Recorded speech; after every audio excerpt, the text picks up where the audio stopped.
के बाद आप सभी का स्वागत है दोस्तों। विधानसभा सत्र का दूसरा दिन, राज्यपाल का अभिभाषण, उस पर चर्चा और फिर तीखी बहस भी हुई है। दिलचस्प रहा है, तीसरा दिन भी दिलचस्प रहने की उम्मीद है और हमारी चर्चा भी बहुत दिलचस्प होने वाली है क्योंकि सत्ता पक्ष में बीजेपी है तो बीजेपी टारगेट पर रहेगी। चौहान साहब, आप टारगेट पर तो रहेंगे क्योंकि आप सत्ता पक्ष में हैं। आप कुछ कहना चाह रहे थे? मैं सिर्फ ये कह रहा था कि जिस तरह के प्रश्न उठाए जा रहे हैं कि भ्रष्टाचार का क्या होगा, बिल्कुल अभिभाषण के पहले या दूसरे अंतरे में ही जो राज्यपाल महोदय ने कहा, उन्होंने कहा कि पारदर्शी और भ्रष्टाचार मुक्त शासन देना हमारी सरकार की प्रतिबद्धता होगी और उन्होंने ये भी कहा कि ऐसी सरकार लोग चाहते हैं। तो उसमें वो प्रतिबद्धता फिर मुख्यमंत्री जी जब धन्यवाद करने के लिए खड़े हुए सदन का, तो उसमें भी उन्होंने दोहराई कि भ्रष्टाचार के मामले में कहीं किसी तरह का कोई कॉम्प्रोमाइज नहीं किया जाएगा। और उन्होंने अपने बारे में भी कहा कि मेरा तो जीवन पूरा समाज के लिए है, 1980 से लेकर के, तो मेरा अपना कुछ नहीं, समाज के लिए काम करना है, हरियाणा के लोगों के लिए काम करना है, 2.5 करोड़ हरियाणवियों के लिए काम करना है। तो उसमें बड़ी स्पष्टता रही है। एक ये लोक लुभावन वाली बात जहां तक कही गई, या हम अपने वादे पर पहले हमने कुछ कहा और अब हम उस पर खरे नहीं उतर रहे, स्पष्ट कहा है अभिभाषण में, राज्यपाल महोदय के शब्द में उद्धृत कर रहा हूं, मेरी सरकार लोगों से की गई वचनबद्धता को समयबद्ध ढंग से पूरा करने के प्रति सचेत है। भारतीय जनता पार्टी भी, राज्य की सरकार भी, जो कुछ हमने अपने घोषणा पत्र में कहा है, कोई उसको लोक लुभावन की श्रेणी में भी रखे तो भी हम अपने एक एक वादे को पूरा करने के लिए प्रतिबद्ध हैं। अब सब टाइमिंग का मामला है। कहीं भी यह नहीं कहा गया था कि पहले दिन से पेंशन वो 2000 हो जाएगी। दूसरा, घोषणा पत्र के बारे में जो मुख्यमंत्री जी ने कहा, इस बात को समझने की आवश्यकता है कि घोषणा पत्र जो जारी करता है कोई भी राजनीतिक दल, निसंदेह वो उस टेन्योर के लिए होता है। अगर घोषणा पत्र को पहले ही दिन लागू करना संभव हो जादू की छड़ी से, तो अगले दिन क्या करेंगे, 5 साल क्या करेंगे? तो हर चीज के लिए समय चाहिए होता है। मेरा सिर्फ इतना कहना है। और पेंशन के बारे में मेरी निजी राय ये है, और अगर वो 2000 का हमने वादा किया था, 2000 रुपए अगर इस प्रदेश के वृद्धों के लिए पेंशन हम कल कर दें या 6 महीने में कर दें या तीसरे साल में कर दें, जिस दिन भी कम कर देंगे, हम उन पर एहसान नहीं कर रहे होंगे। सोशल सिक्योरिटी और इस सम्मानित वर्ग का सम्मान और सुरक्षा, वो किसी भी कीमत पर, उसमें खजाने की तरफ बहुत खजाने का बहाना करके भी हम उससे बच करके नहीं निकलेंगे। वो हमारी जिम्मेदारी है हरियाणा वासियों के प्रति। तो उसमें अपने दिमाग में कोई कहीं कंफ्यूजन नहीं है। कोई लोग उसको लोक लुभावन की श्रेणी में मैं तो कम से कम नहीं मानता। जी टुकराल साहब कुछ कहना चाह रहे हैं संक्षिप्त? देखिए, चौहान साहब ने बहुत खूबसूरत शब्दों में बहुत खूबसूरत बातें की हैं। जी, वो जैसे पब्लिक एड्रेस है ना, उस ढंग से आप देखें तो बहुत खूबसूरत लग रही हैं। सवाल ये है कि आपने भी कोई रोड मैप अंदर बनाया होगा ना, कि ये हमने वादे किए हैं, इनको ऐसे ऐसे हम लागू करेंगे, हमारे पास ये साधन होंगे, इनको ऐसे ऐसे हम आगे लेके जाएंगे। बिल्कुल, ये बड़ी अच्छी बात है। लेकिन सभी पार्टियों ने, मैंने बहुत ये अभिभाषण सुने हैं, सभी गवर्नर बड़ी खूबसूरत बातें कह के जाते हैं। बड़ी सभी कहते हैं कि हम करप्शन फ्री एफिशिएंट गवर्नमेंट देंगे, हम लोगों के ये काम कर देंगे, बिजली का, पानी का, सड़कों का ऐसा निर्माण होगा कि आप देखते रह जाएंगे। वो 5 साल बीतने के बाद लोग फिर लेखा जोखा करते हैं। इसलिए एक पार्टी जाती है और दूसरी पार्टी आती है। अगर वो लेखा जोखा ठीक हो, बिल्कुल, वो पार्टी बनी रहती है। चलिए दीवान साहब आपके पास आऊंगा। चौहान साहब आऊंगा। हमारा हिसाब किताब आप महीने 10 दिन बाद करना शुरू कर दीजिएगा, हम उसका स्वागत करेंगे। चलिए दीवान साहब जी, जो आज दूसरे बड़े मुद्दे भी उठे हैं, वाड्रा डीएलएफ का मुद्दा भी उठा है, एसवाईएल का मुद्दा उठा है, इस पर अच्छी बहस भी हुई है और तीखी बहस भी हुई है। क्या कहेंगे जो बड़े मुद्दे हैं उस पर जिस तरीके का रुख बीजेपी का रहा है, उस पर क्या कहेंगे? एक लाइन जो चौहान साहब ने कही थी, उसी के एक और जवाब में राज्यपाल के ही शब्दों में, हम विगत की यथार्थवाद की कीमत पर लोक लुभावनवाद की परंपरा को बदलेंगे। बहुत सारी बातें ना करते हुए ये बात की थी कि जो लोक लुभावनवाद की परंपरा है, अब लोक लुभावनवाद पहले था या बाद में था, ये बाद की बात है। लेकिन उन्होंने कहा कि जैसे सरकारें घोषणाएं कर देती हैं विगत, शायद उसको ये बदलना चाहते हैं कि हम जो यथार्थ की बात होगी, जैसे अभी आज सीएम साहब ने अपने धन्यवाद प्रस्ताव में कहा कि हम पहले देखेंगे आर्थिक स्थिति क्या है, उसके बाद हम बताएंगे। तो दूसरी वाड्रा डीएलएफ वाला जो मामला था, ये बहुत गंभीर मामला है। इस मामले पे बीजेपी पहले भी, चुनाव से पहले भी रैलियों में बात करती है और प्रधानमंत्री ने तो खुद इस मामले को बहुत गंभीरता से उठाया। बिल्कुल बिल्कुल। लेकिन पहले दिन ही जैसे सरकार बनी, 3 मंत्रियों के बयान आने के बाद मुख्यमंत्री का बयान बड़ा संतुलित था। लेकिन आज विपक्ष में अभय सिंह चौटाला ने जिस तरीके से इशू उठाया और जितनी बात वो कह सकते थे कही, शायद वो बात बीजेपी की तरफ से उतनी तरीके से नहीं कही जा सकती थी, क्योंकि बीजेपी अब क्योंकि सत्ता में है, उनको सारी बात कानूनी दृष्टि से देखनी है, कानूनी दृष्टि से करनी है, इसलिए वो बात विधानसभा के अंदर अभय सिंह चौटाला की तरफ से उठाई गई, कार्रवाई में आ गई। उस कार्रवाई के आधार पर जो आज प्रोसीडिंग में जो आई है, उस प्रोसीडिंग के आधार पर हरियाणा सरकार जांच शुरू कर सकती है। एक टेक्निकल बात तो ये हुई, इसका कमिटमेंट भी किया गया है दीवान साहब। नहीं, मैं जो कहा मुख्यमंत्री जी ने, एक कानूनी दृष्टि से बात कर रहा हूं कि कई बार सरकार कहते हैं कि हमारे पास शिकायत पत्र आना चाहिए, सरकार खुद शिकायत करता नहीं बन सकती सामान्य तौर पर, तो एक शिकायत के तौर पर आज विधानसभा की प्रोसीडिंग्स को एक आधार बनाकर इसकी जांच की जा सकती है। इसमें एक टेक्निकल बात तो ये हुई। दूसरी बात, जो आज कांग्रेस ने जिस तरीके का, क्योंकि जितने भी कांग्रेस के एमएलए हैं, एक को छोड़कर सब पुराने नेता हैं, बिल्कुल बड़े बड़े नेता हैं, विधानसभा के स्पीकर तक रहे हैं। एक आज मुझे, जैसे चौहान साहब ने कहा था, मैं एज ए पत्रकार भी देख रहा था, जब विधानसभा में सदन के नेता जो कि मुख्यमंत्री होते हैं, जब मुख्यमंत्री अपनी बात करते हैं तो सामान्य तौर पर सब लोग आराम से बैठ जाते हैं और सुनते हैं। हाँ, कई बार किसी बिंदु पे हुड्डा साहब को भी टोका गया था कि पॉइंट ऑफ ऑर्डर लेके कि आप इस पे बात पे नहीं कर सकते, लेकिन आज मुख्यमंत्री के धन्यवाद प्रस्ताव के दौरान ही काफी समय तक, करीब 20 मिनट तक इंटरप्शन रहा। कांग्रेस के नेताओं ने अपनी बात कही पेंशन के मुद्दे पर कि ये एक बुजुर्गों का सम्मान है, और अल्टीमेटली कांग्रेस के विधायकों को और आईएनएलडी के विधायकों के कहने पर मुख्यमंत्री की तरफ से एक वचनबद्धता आई है। बिल्कुल, ये एक बड़ी बात ये हुई है। एक और तीसरा जो बिंदु था, जो सामान्य तौर पर देखा जाना चाहिए, बिजली के मुद्दे पर आज मुख्यमंत्री ने एक पोल खोली है, जिसको हम अपने आंकड़ों के रूप से भी देख सकते हैं। आज तक यही अफसर थे जो मुख्यमंत्री उस वक्त के थे, हुड्डा साहब, उनको ये बताते थे कि आज की डेट में हमारे पास 10,500 के मेगावाट के आसपास हम बिजली सप्लाई कर रहे हैं। लेकिन मुख्यमंत्री ने आज ये कहा कि 5,000 मेगावाट का, इन्होंने कहा तो है कि हमारे पास उत्पादन क्षमता है, लेकिन हो तो 1,500 मेगावाट रहा, बाकी 11-12 यूनिट तो बंद रहते थे। वो कहां गई बिजली? आज अगर 4,000 मेगावाट में प्रतिदिन बिजली मिल जाए तो मैं 24 घंटे बिजली दे सकूं। अब इन आंकड़ों में कोई ना कोई वही अफसर थे, उन्हीं अफसरों ने पहले मुख्यमंत्री को ये आंकड़े देते थे और आज के मुख्यमंत्री को उन्हीं अफसरों ने आंकड़े दिए हैं। बिल्कुल, तो एक इसमें बहुत बात सामने कुछ उभर के आई है। बिल्कुल, न्यूज़पेपर्स ने, पत्रकारों ने ये बात लोगों के सामने रखी थी पहले कि बिजली की कैपेसिटी कितनी है और जनरेट कितनी हो रही है, कहाँ जनरेशन में प्रॉब्लम आ रही है, इसका जिक्र अखबारों में खूब होता रहा है और इसका सभी पॉलिटिकल पार्टीज को इस बात का एहसास भी है। तो जो अफसर हैं वो क्या बात कहते हैं, अंदर क्या कहते हैं, बाहर क्या कहते हैं, कागजों में क्या आती है, वो तो एक और कहानी है। लेकिन हकीकत ये है कि बिजली की कमी है हरियाणा में, उसकी क्वालिटी जो है वो भी पुअर है। मैं ये कहता हूँ कि पॉलिटिकल पार्टीज को, जैसे कि विधानसभा का सेशन शुरू हुआ, गवर्नर की एड्रेस पे बहस हुई, पॉलिटिकल पार्टीज को इन सब से थोड़ा सा कुछ देर के लिए ऊंचे उठ के, राजनीति से ऊंचे उठ के, ये छोटे छोटे वाड्रा के डील ले लीजिए, आप इंक्वायरी कर लीजिए, लेकिन उससे ज्यादा इंपॉर्टेंट ये नहीं है कि लैंड एक्विजिशन की पॉलिसी को ठीक कीजिएगा, उसको ठीक किया जाए, सिस्टम ठीक कीजिएगा।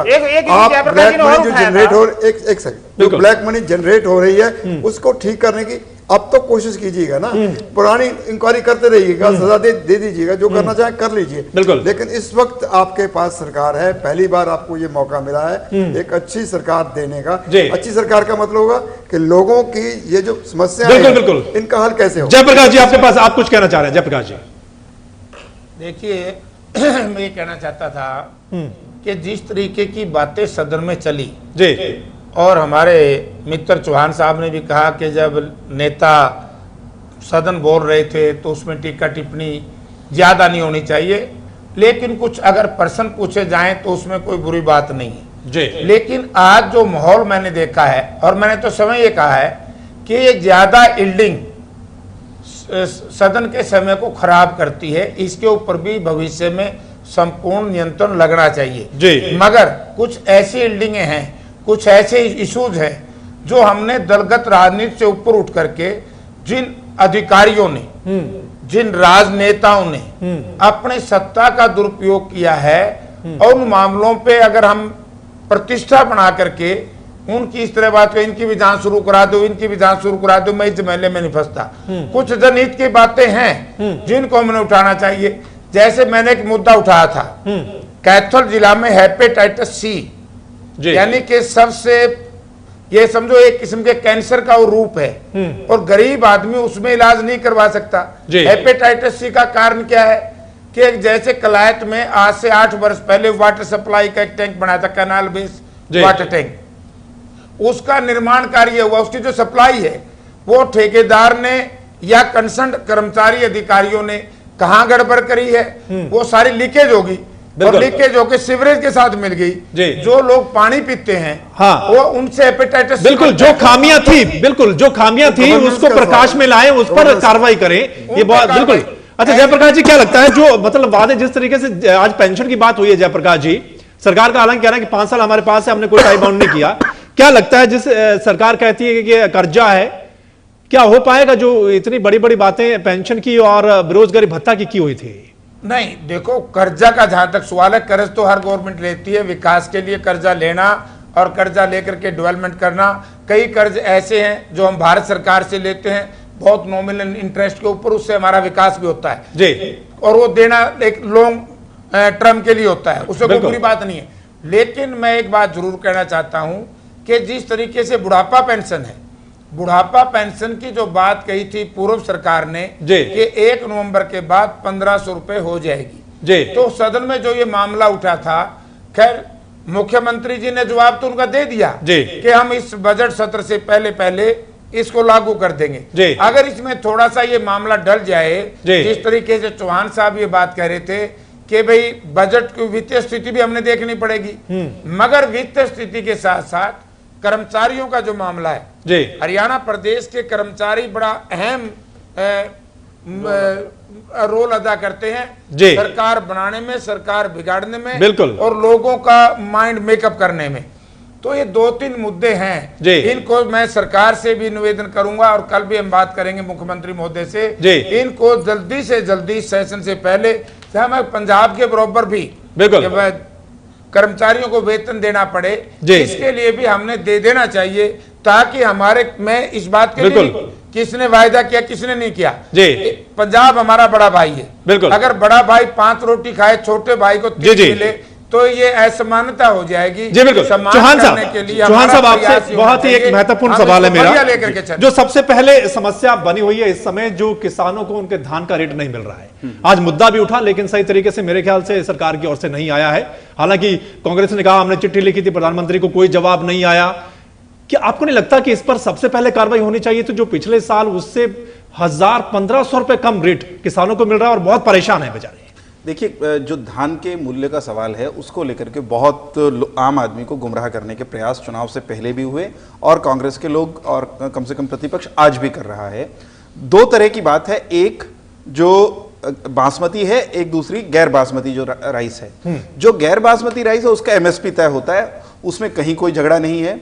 बासमती जो धान है उसकी खरीद वो सरकार नहीं करती है, उसकी खरीद व्यापारी करते हैं, ओपन मार्केट करती है, और उसमें सरकार की कोई भूमिका प्रत्यक्ष खरीद की प्रक्रिया में कम से कम नहीं होती। एक गुमराह करने का प्रयास ये किया गया चुनाव के दौरान, जिस पर आज सदन में भी बहस हुई और खूब गर्मागर्मी हुई। ये कहा गया, ये इंप्रेशन दिया गया हरियाणा के किसानों को भी, और कहीं ना कहीं व्यापारी खरीदार भी उससे गुमराह हुआ होगा कि भाई एक्सपोर्ट पे बैन लगा दिया, मोदी सरकार ने आते ही एक्सपोर्ट पे बैन लगा दिया बासमती के, और एक्सपोर्ट पे बैन लगने के कारण दाम चला गया। हमारी तरफ से जो बात आज कही गई है, और ये बात हम पहले भी कह रहे थे कि ऐसा करके प्रतिपक्षियों ने किसानों का अहित किया है, और उससे इसी पर छोटा सा जवाब जयप्रकाश जी, आप जानते होंगे हम नहीं, क्या वाकई में सरकार कुछ नहीं कर सकती रेट को लेकर? एक क्षण में मुझे पूरा एक मिनट इसी पे मुझे रेट को लेकर फिर मैं आता हूं। रेट को लेकर यही है जयप्रकाश जी, क्या वाकई सरकार कुछ नहीं कर सकती रेट को लेकर? जयप्रकाश जी से पहले मुझे 2 वाक्य बोलने नहीं, मैं पहले रेट पे, मैं आपके पास आ रहा हूं चौहान साहब, रेट पर पहले जयप्रकाश जी, रेट पर ही बात कह रहा था। देखिए, सरकार इस पे कर सकती है, क्योंकि किसान की सिक्योरिटी, वैसे तो हर वर्ग की सिक्योरिटी, लेकिन भारतवर्ष एक कृषि प्रधान देश है, और यहाँ पर कृषि के ऊपर 85% जनता आधारित है, और कृषि एक ऐसी चीज है जो हमारी बेरोजगारी व्यवस्था को खत्म करती है।